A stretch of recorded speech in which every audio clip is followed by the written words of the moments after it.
She was supposed to be untouchable. To the world, Grace Kelly was not just a movie star. She was perfection made human, the cool blonde Hitchcock framed in shadow and light, the Oscar-winning actress who walked away from Hollywood to become a real-life princess, a fairy tale signed and sealed. On the morning of September 13th, 1982, that fairy tale went off the edge of a mountain road. Somewhere in the hills above Monaco, a British Rover 3500 began its descent on a narrow, twisting road Grace had driven many times before. Inside the car were two women, Princess Grace of Monaco and her teenage daughter, Princess Stephanie. What happened next has never been agreed on. The official story says Grace suffered a stroke behind the wheel, that her foot slipped from the brake to the accelerator, that the car sped up, broke through a stone barrier, and plunged down a ravine. Witnesses, however, talk about something else. No clear skid marks on the road. Conflicting reports from the police, the palace, and the hospital. Rumors that Stephanie, not Grace, might have been driving. Questions about why the car's mechanical condition was never fully disclosed to the public. Within 24 hours, the world's most elegant woman was declared dead. Within days, the narrative around her final moments was already being rewritten. Was it simply a tragic accident? A sudden medical emergency?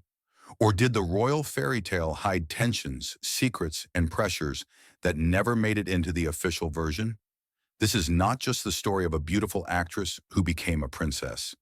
This is the story of how Grace Kelly lived, what she sacrificed, and why her final drive still refuses to make sense. Before the crown, before the cameras, before the legend, there was simply Grace. Grace Patricia Kelly was born in Philadelphia in 1929 into a family that seemed built from achievement. Her father, John B. Kelly, was a three-time Olympic gold medalist. Her mother, Margaret, was a former model and a physical education instructor. The Kelly household believed in discipline, excellence, and reputation.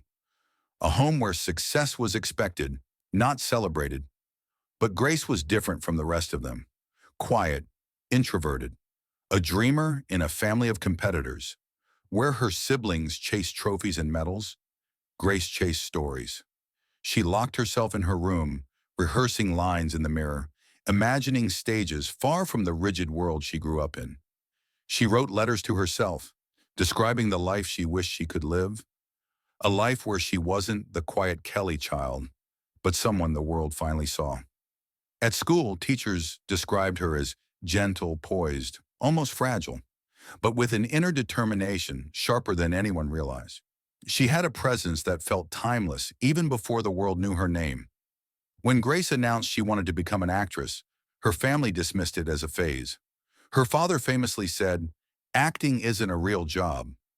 But Grace did not argue. She simply left. She moved to New York, alone, with a suitcase and the precise amount of grace the world would later worship. She enrolled at the American Academy of Dramatic Arts, and from the very first moment she stepped on stage, instructors said something happened to the room. Her stillness drew attention. Her voice commanded quiet. Her beauty was not loud. It was hypnotic. Grace Kelly had arrived, and Hollywood would not be far behind. Hollywood in the early 1950s was a cathedral of dreams, and Grace Kelly walked into it like someone who had stepped out of a painting, not real life. Her first screen test stunned studio executives. The camera didn't just love her, it surrendered to her. Her stillness, her controlled elegance, her cool porcelain beauty. Everything about Grace seemed engineered for the cinema of the golden age. She was not dramatic. She was dignified, not fiery, but impossibly magnetic. It took only a single major film to change her life. High Noon, 1952. Though it was a small supporting role, audiences noticed the young woman with the ethereal face and quiet strength. Critics wrote that Hollywood had found its next great lady. Producers began fighting for her. Photographers lined up for her. Designers wanted her to wear their dresses. And then came the most defining partnership of her career, Alfred Hitchcock. Hitchcock saw what no one else did, that beneath Grace's composed exterior was something dangerous, mysterious, and deeply sensual. To him, she was not an ice princess. She was a storm hidden under silk. He cast her in 3 films that would shape her legend: Dial M for Murder, 1954, Rear Window, 1954, To Catch a Thief, 1955. And with each performance, Grace Kelly became something larger than an actress. She became a cinematic archetype, the cool blonde, the untouchable beauty, the woman men could admire but never possess.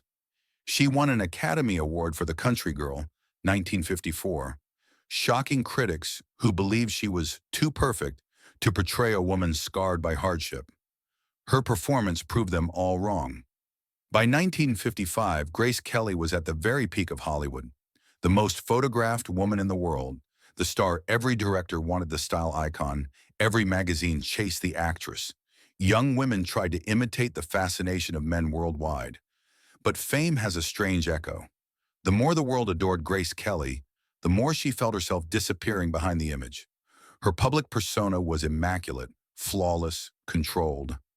But inside, she felt the pressure, the loneliness, the sense that she was living inside a glass cage, admired but never understood. And then, one encounter changed everything. A meeting with Prince Rainier III of Monaco, originally arranged as a publicity stunt, turned into the event that would rewrite her destiny. Within months, Hollywood's brightest star would turn her back on the industry that created her and step into a real-life fairy tale whose shadows were far darker than anyone realized. The world called it a fairy tale, but for Grace, it was a quiet, elegant kind of exile. When she married Prince Rainier III of Monaco in 1956, millions watched the ceremony live on television. The press called it the wedding of the century. Hollywood reporters called her the princess who won life. But those who knew her best said Grace's smile, though real, carried the weight of a choice she could never undo. Because becoming a princess came with a price. The moment she said yes to Rainier, she had to say goodbye to the world that had made her Grace Kelly. Not temporarily, not partly, completely. Rainier made it clear, a princess does not act. Grace never filmed another movie. Hitchcock begged her to return for Marnie, 1964. She wanted to do it, desperately, because acting was the only place she ever felt free. But the people of Monaco protested. They didn't want their princess playing a troubled woman on screen.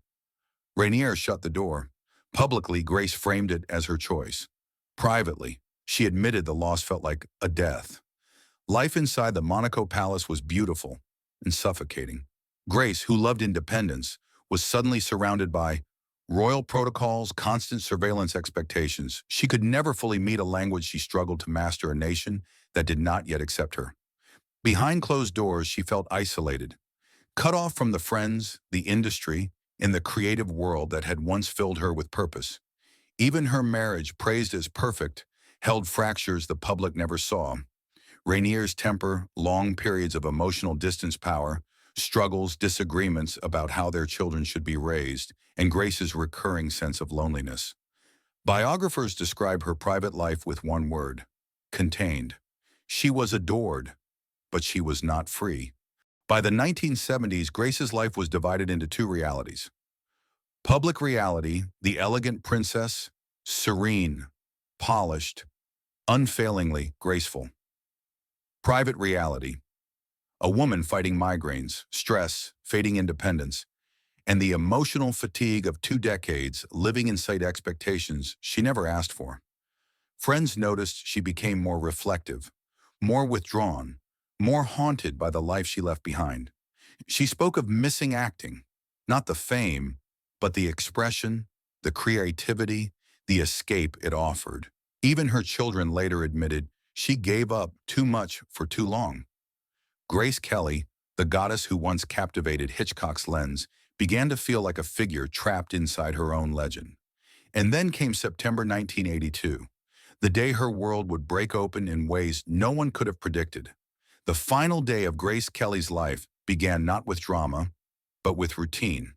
It was early September in Monaco, a warm morning softened by Mediterranean light. Grace had been packing for their country home in Rock Agel, preparing for a quiet retreat. Her younger daughter, Princess Stephanie, now 17, was with her. Rainier was away on official business. Grace, who had been suffering from migraines for years, complained of a severe headache. She moved slowly, carefully, pausing often. Several palace staff members later recalled that she looked unusually pale, tired in a way that felt deeper than exhaustion. Still, she insisted on driving. At 9:30 a.m., Grace and Stephanie left the palace in their British Rover 3500, a car Grace rarely drove herself. Witnesses saw them heading up the narrow, twisting mountain roads leading toward Rock Eagle. Those who knew Grace said she was usually a cautious driver. Those who knew the road said it demanded caution. What happened next has never been agreed upon. Sometime between 10:00 and 10:30 a.m., a gardener working nearby heard the sound. A sharp crack. Then silence. He ran toward the gorge and saw the rover, nearly unrecognizable. Crumpled, crushed, tangled in brush. Inside, two women were trapped. Stephanie, conscious but injured, was screaming for help. Grace, unconscious, slumped over, her body twisted against the door. Emergency workers arrived quickly, but Monaco officials arrived even faster. And from that moment, the story stopped being clear. Within hours, reports began contradicting each other. Version 1, the official statement. Grace suffered a stroke behind the wheel, lost control, and accelerated off the cliff. No mechanical issues, no wrongdoing. A tragic, unavoidable accident. Version 2, the police notes, never fully released. The car left no clear skid marks. The brake system was not tested publicly. The steering column damage was inconsistent with the supposed trajectory. Version 3, witness testimony. Some claimed the car was moving unusually fast, far faster than Grace typically drove. Others said they saw two shadows fighting for control of the wheel. Version 4, the rumors that would not die. Stephanie, not Grace, might have been driving. She initially denied it. Later she said, "I was not the driver." Years later she called the truth too painful to discuss. Medical staff who treated the princesses reported their statements were censored before being released. Grace was rushed to the Monaco hospital, and again, details grew murky. One doctor claimed she was brain dead on arrival. Another said she briefly regained consciousness. A nurse reported bruises inconsistent with the official narrative. Rainier allegedly ordered certain medical files sealed permanently. At 10:55 p.m. on September 14, 1982, Grace Kelly, Princess Grace of Monaco, was pronounced dead. But the questions didn't die with her. Why did palace spokespeople revise their statements 3 separate times in 24 hours? Why were mechanical tests on the car withheld from public record? Why did some investigators claim the timeline did not fit the physics of the crash? Was it truly a stroke? Was there panic inside the car? Was it mechanical failure? Or was the truth something Monaco could never allow the world to see? To this day, the final hours of Grace Kelly remain one of the most haunting death mysteries of the 20th century. A tragedy wrapped in elegance, secrecy, and silence. Grace Kelly's death left the world stunned. Not just because she was loved, not just because she was iconic, but because she seemed like someone tragedy should never have been allowed to touch. Her funeral in Monaco drew royalty from across Europe, Hollywood legends from across the ocean, and tens of thousands of ordinary people who lined the streets just to catch one last glimpse of the princess they believed belonged to everyone. James Stewart cried through his eulogy. Hitchcock sent a private letter, short, restrained, and devastating. "I will miss her, the girl who never stopped being perfect. But perfection was never real." Grace Kelly's life, when stripped of the fairy tale, was a portrait of sacrifice. She surrendered her career for a crown. She exchanged artistic freedom for protocol. She traded one kind of spotlight for another, one she never fully controlled. And yet, she remained elegant until the end. Not because her life was flawless, but because she carried its fractures with dignity. Today, Grace Kelly endures as more than the Princess of Monaco or the Muse of Hitchcock. She has become something rarer, a symbol of beauty touched by tragedy, a life gilded on the outside but fragile within. Her films remain timeless. Her style is still imitated. Her story continues to haunt anyone who ever believed in fairy tales. And somewhere in the hills above Monaco, the road where her car left the pavement remains unchanged, quiet, narrow, and indifferent. A place where the world's most perfect woman lived her final moments. A place that still refuses to give up its truths. In the end, Grace Kelly's legacy is not just her beauty or her fame or the myth that surrounded her. It is the reminder that even the brightest icons cast the darkest shadows, and that some fairy tales, no matter how glittering, end not with answers, but with an echo that refuses to fade.